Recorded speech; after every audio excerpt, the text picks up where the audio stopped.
Halo, selamat malam saudara-saudari seiman di Manado. Terima kasih banyak atas kehadiran kalian. Mungkin kalian sudah capek, tapi saya percaya bahwa Tuhan pasti akan memberkati kalian dengan firman Tuhan akan disampaikan kepada kalian. Mari kita satu dalam doa. Terima kasih Tuhan, kami sangat mengucap syukur karena Tuhan membawa saudara-saudari seiman di ruangan ini.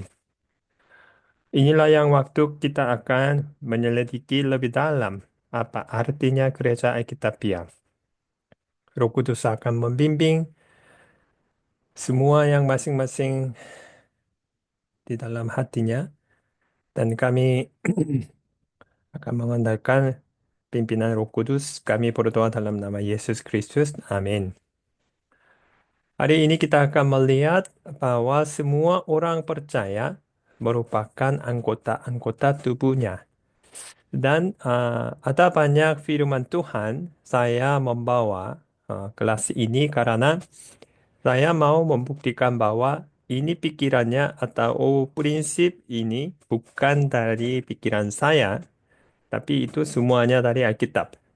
Dan kalau ada ayat yang muncul, saya minta Pak Upi pause dan kalian bisa membaca dan mendengar penjelasan dari saya. Sekarang kita melihat ada 7 prinsip-prinsip Alkitabiah. Itu menjelaskan tentang gereja Alkitabiah. Yang pertama, kita sebagai satu tubuh, Yesus sebagai kepala gereja. Dan hari ini kita akan melihat anggota tubuhnya dan nanti Roh Kudus, pendisiplinan di dalam gereja, kasih karunia, dan pengembalaan. Dan hari ini kita akan lebih fokus apa artinya anggota tubuhnya. Dan ada 4 sesi ciri-ciri yang kita akan melihat di dalam anggota tubuhnya. Yang pertama, Roh Kudus. Dan yang kedua, baptisan. Ketiga, peringatan. Dan tempat kudus. Sebelum kita masuk ke dalam, saya mau bertanya, mengapa Alkitab menggunakan tubuh manusia sebagai contoh untuk menjelaskan prinsip gereja Alkitabiah? Ada banyak ciptaan Tuhan, tetapi mengapa khusus Tuhan menjelaskan tentang gereja dengan tubuh manusia? Sebenarnya ini pertanyaan saya, dan Tuhan memberi jawaban kepada saya. Yang pertama, tubuh manusia diciptakan menurut gambar Allah. Kalau melihat Kejadian pasal 1 ayat 27, Allah menciptakan manusia itu menurut gambarnya. Jadi, kita bisa melihat rancangan Tuhan. Tuhan menciptakan manusia dan Tuhan menciptakan gereja, dan sekarang dia mau menjelaskan tentang gereja dengan gambaran dia, gambar Allah, ya. Memang ini luar biasa. Dan yang kedua, manusia menerima ruhnya sehingga dapat bersekutu dengan Allah. Tidak ada yang ciptaan yang lain bisa bersekutu dengan Allah sama seperti manusia. Tapi bukan semua manusia. Hanya orang-orang yang benar-benar dilahirkan kembali menjadi anak Allah. Tuhan Allah membentuk manusia itu dari debu, tanah, dan menghembuskan nafas hidup ke dalam hidungnya. Demikianlah manusia itu menjadi makhluk yang hidup. Jadi waktu kita menyelidiki lebih dalam tentang prinsip gereja Alkitabiah, terpujilah nama Tuhan. Karena Tuhan menggunakan tubuh manusia sebagai contoh untuk menjelaskan gereja. Jadi kita bisa lebih memahami hatinya Tuhan. Kita akan melihat istilah anggota. Apa artinya anggota di dalam Alkitab?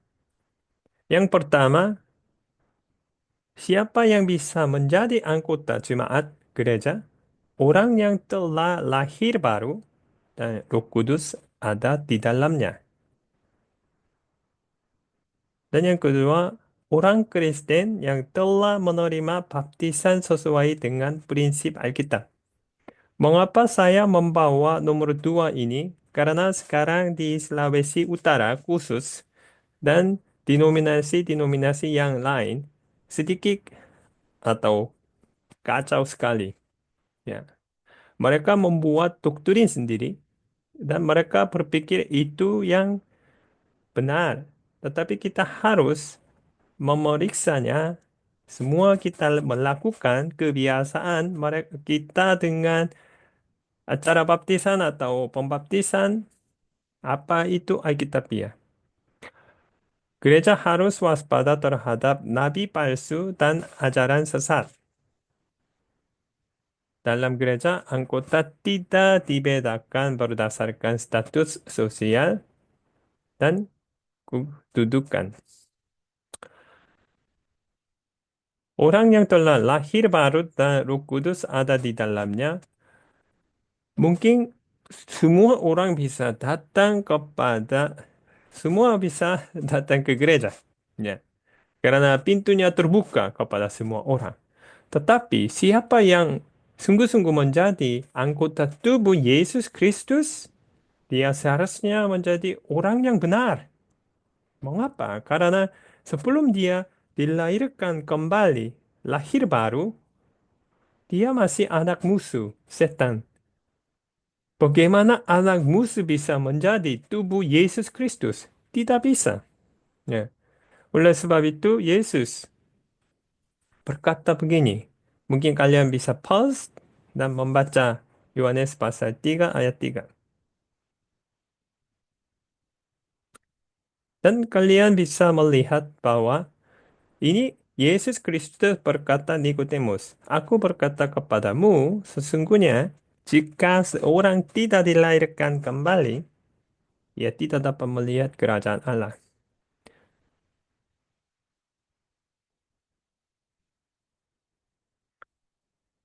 Apa yang bilang?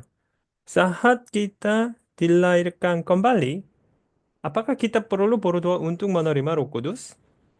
Kalau kita tidak bisa berbicara bahasa loh, apakah kita tidak mempunyai Roh Kudus? Sungguh-sungguh tidak. Tidak ada firman Tuhan bilang begitu. Saat kita menjadi orang percaya, dilahirkan kembali, Roh Kudus langsung masuk ke dalam hati kita. Nanti kita akan melihat ada contoh di dalam Kisah Para Rasul. Dan nomor dua, orang Kristen yang telah menerima baptisan sesuai dengan prinsip Alkitab. Saya mau bertanya kepada kalian, kapan dapat baptisan Alkitabiah? Apakah saat seorang bayi dilahir di dunia, dia bisa dapat baptisan itu Alkitabiah? Atau saat seorang masuk ke dalam gereja? Atau saat seorang benar dilahirkan kembali? Atau sebelum seorang mati? Ada beberapa teman-teman bilang begini, saya mau menikmati kehidupan saya sampai saya mati. Jadi sebelum saya mati, saya akan dibaptis, akan masuk ke surga. Kalian berpikir bahwa, oh, ada orang itu begitu bodoh? Ya, ada. Mungkin Pak Upi pause ini dan berdiskusi. Nomor apa? Sesuai dengan firman Tuhan, seorang yang mau dibaptis Alkitabiah, dia sebenarnya lebih dahulu harus dilahirkan kembali dan sungguh-sungguh menjadi anak Allah. Saya membawa ada tiga bukti. Kasus yang pertama, Sida-Sida Ethiopia. Nanti kalian akan membaca ini Dan setelah selesai saya putar lagi, saya akan menjelaskan. Ya, pause. Lihat, sida-sida, dia sungguh-sungguh mencari apa keselamatan. Dia belum selesai, belum percaya. Dan Filipus dia datang kepada sida-sida tersebut dan dia menjelaskan apa artinya firman Tuhan. Dan setelah dia mengakui bahwa Yesus Kristus adalah Sang Juru Selamat dan mengerti semua, inilah yang dia bilang. Nomor kosong, lalu kata sida-sida itu, lihat di situ ada air. Apakah halangannya jika aku dibaptis? Bukan nomor dua, ya. Dia mencari, ya, bukan mencari keagamaan.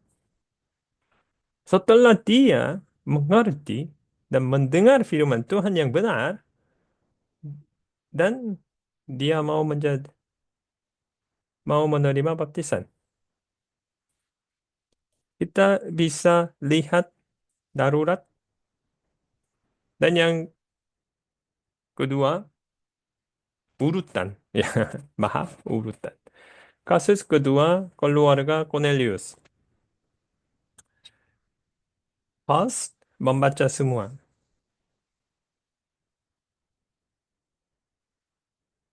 Ini keluarga Cornelius sangat baik. Mereka selalu menyembah Tuhan, membantu orang-orang miskin, walaupun mereka itu orang Romawi. Dan saat nomor dua, mereka mendengar firman Tuhan dari Rasul Petrus, dan setelah mereka percaya, dan apa itu Roh Kudus tak turun dan ke dalam semua orang saat mereka percaya, ya. Dan setelah itu apa? Percaya mereka sudah ada Roh Kudus di dalam dan nomor kosong mereka menerima baptis. Mereka dibaptis. Dan kalau kita pada Rasul 19 ayat 1 sampai 5 ada kasus lagi. Host dan baca.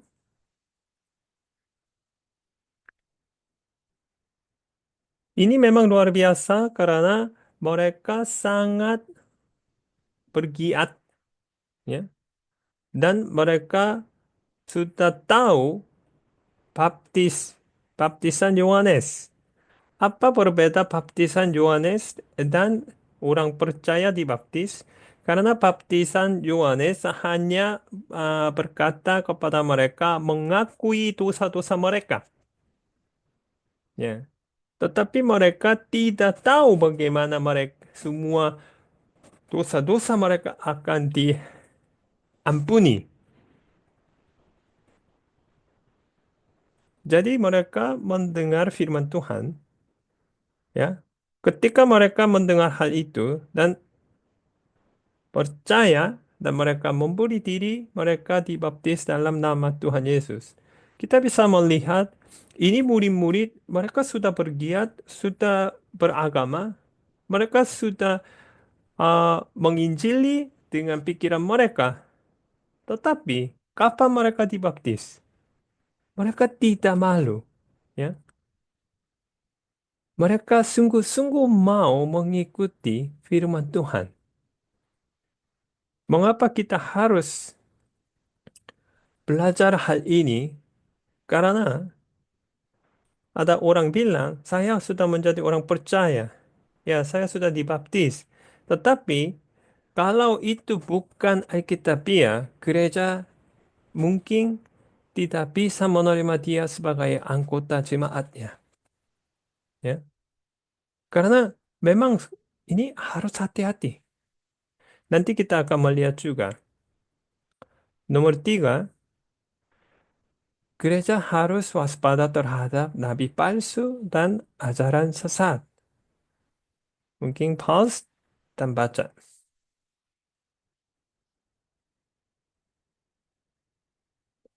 Ini terkait dengan nomor dua, karena ada beberapa orang-orang mereka masuk ke dalam gereja, tetapi mereka bukan mau menjadi satu tubuh dengan gereja tertentu, tetapi mereka membawa ajaran sesat dan mereka memecahkan gereja. Oleh sebab itu, gereja harus berhati-hati ya memberi baptisan kepada orang yang mengakui mereka menjadi orang percaya dan juga harus hati-hati menerima orang-orang yang dari luar karena mereka bisa membawa ajaran sesat. Apa itu ajaran sesat? Menyalahgunakan kasih karunia Allah kita untuk melampiaskan hawa nafsu mereka dan menyangkal satu-satunya pengusaha dan Tuhan kita, Yesus Kristus. Kita harus hati-hati. Yang nomor empat, dalam gereja, anggota tidak dibedakan berdasarkan status sosial dan kedudukan. Ini banyak terjadi di dalam gereja. Walaupun kita bilang kita satu tubuh, ya, kepalanya Yesus Kristus, tetapi banyak sekali kita melihat kelihatan mereka, status sosial mereka, dan membedakan. Mengapa yang kita harus hati-hati melakukan ini? Karena gereja sebagai tempat kudus, ya. Di dalam gereja harus ada belas kasih, anugerah Tuhan, karena Tuhan lebih dahulu mengasihi kita. Jadi kita harus mengasihi tanpa syarat-syaratnya. Yakobus 2 pasal 2 ayat 1, Yakobus ini teguran yang keras. Saudara-saudaraku, sebagai orang yang beriman kepada Yesus Kristus, Tuhan kita yang mulia, janganlah iman itu kamu amalkan dengan memandang muka. Ya, kita harus mengingat ini. Jadi kita sudah belajar bahwa siapa yang bisa menjadi tubuh Yesus Kristus? Yang pertama, dilahirkan kembali, ada Roh Kudus di dalamnya, harus menerima baptisan Alkitabiah, dan gereja tidak akan menerima semua orang, memeriksa iman mereka karena ada orang-orang yang fasik. Dan di dalam gereja sebagai tubuh, kita harus menjaga kekudusan. Ya, jangan membedakan orang-orang yang lain dengan apa status sosial dan kedudukan. Bagaimana kita bisa bertumbuh bersama-sama sebagai anggota? Ada 4 nasihat, ya. Kita bisa melihat nomor satu, kita semua adalah satu tubuh dan masing-masing adalah anggotanya. Kedua, kita harus mengakui kedaulatannya untuk menjaga kesatuan. Nomor tiga, kita harus menaati firman-Nya dan menerapkan kasih terhadap sesama dalam kehidupan sehari-hari. Dengan saling mengasihi, kita harus menunjukkan kemuliaan Kristus kepada dunia. Ini nasihat, 4 nasihat kita harus mengingat. Dan pada awal saya sudah bilang, apakah ini tadi pikiran saya, nasihatnya? Bukan. Firman Tuhan tertulis begini. Yang pertama, 1 Korintus pasal 12 ayat 27. Kamu semua adalah tubuh Kristus, dan kamu masing-masing adalah anggotanya.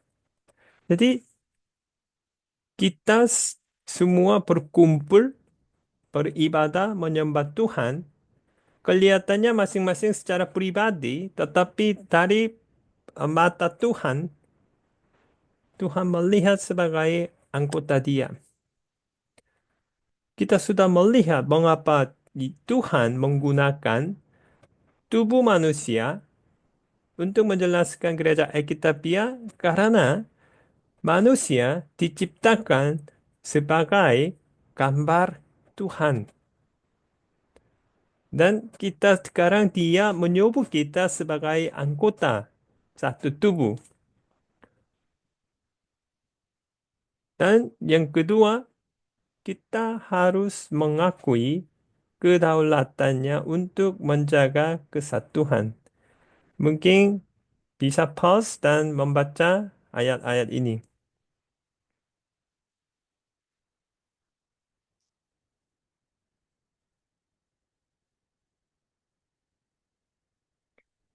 Sekarang Rasul Paulus, apa itu dia menjelaskan tentang satu tubuh? Kita sebagai tubuh, anggota-anggota itu fungsi-fungsi masing-masing berbeda sekali. Ini kita bisa menerapkan di dalam gereja. Semua anggota jemaat, kasih karunia mereka itu berbeda. Kelemahan mereka, kekurangan mereka, atau kelebihan mereka, semua berbeda sekali. Kita tidak bisa membuat semua orang membuat satu karakternya, ya. Itu bukan tujuan gereja.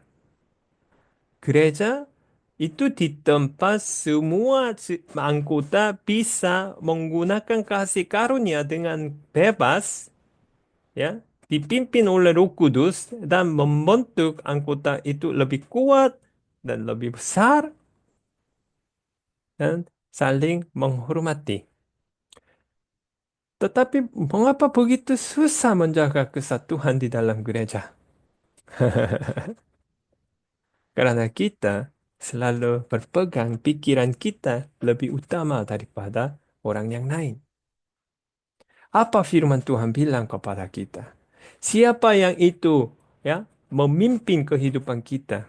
Bukan kita, ya. Tuhan. Saat kita menyerahkan segala sesuatu kepada Tuhan, kita tidak perlu menghakimi orang yang lain. Mengapa? Kemungkinan besar pikiran saya berbeda dengan dia, tetapi mungkin pikiran dia lebih baik daripada saya. Saya jujur bahwa itu sering terjadi. Ya. Wak- jadi dulu saya orang keras dan saya bilang, pikiran saya itu lebih bagus daripadamu. Harus kamu ikut saya. Jadi selalu apa? Bertengkar. Ya. Mungkin ya pekerjaannya, proyeknya itu berjalan dengan baik. Tetapi bagaimana hubungannya dengan saudara-saudari seiman? Ya, pecah. Dan kita harus ingat, nomor tiga, kita harus menaati firman-Nya dan menerapkan kasih terhadap sesama dalam kehidupan sehari-hari. Efesus pasal 5 ayat 29 dan 30. Mungkin baca dulu.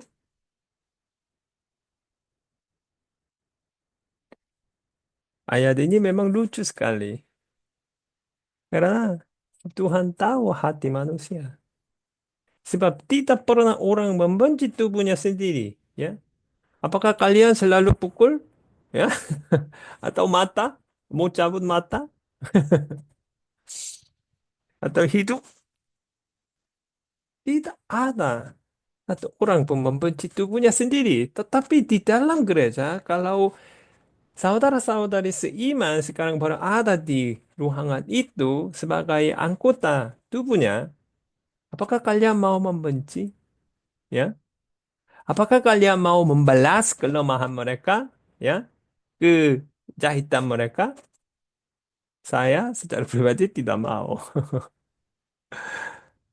Lebih mengampuni kelemahan atau kekurangan mereka. Mengapa?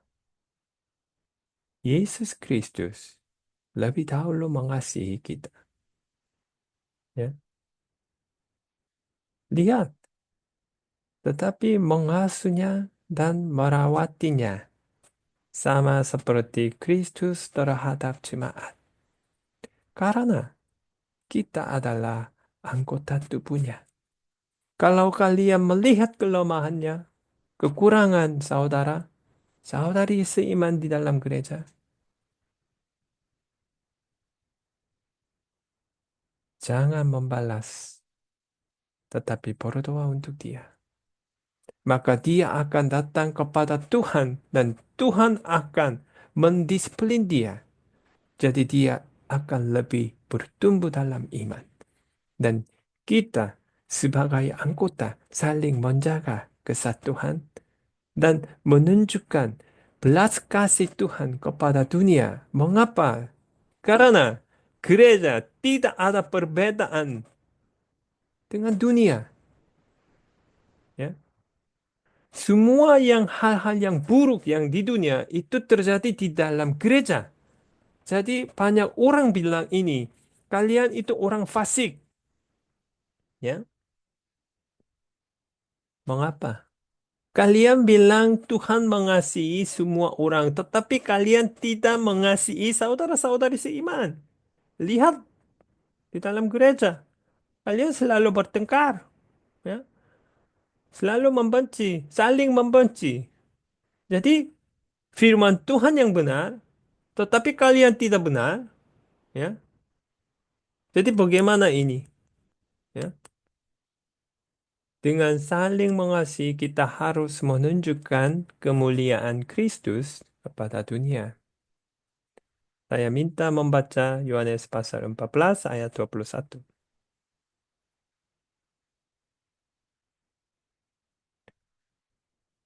Barang siapa mengasihi Tuhan, dia akan penuh, ya.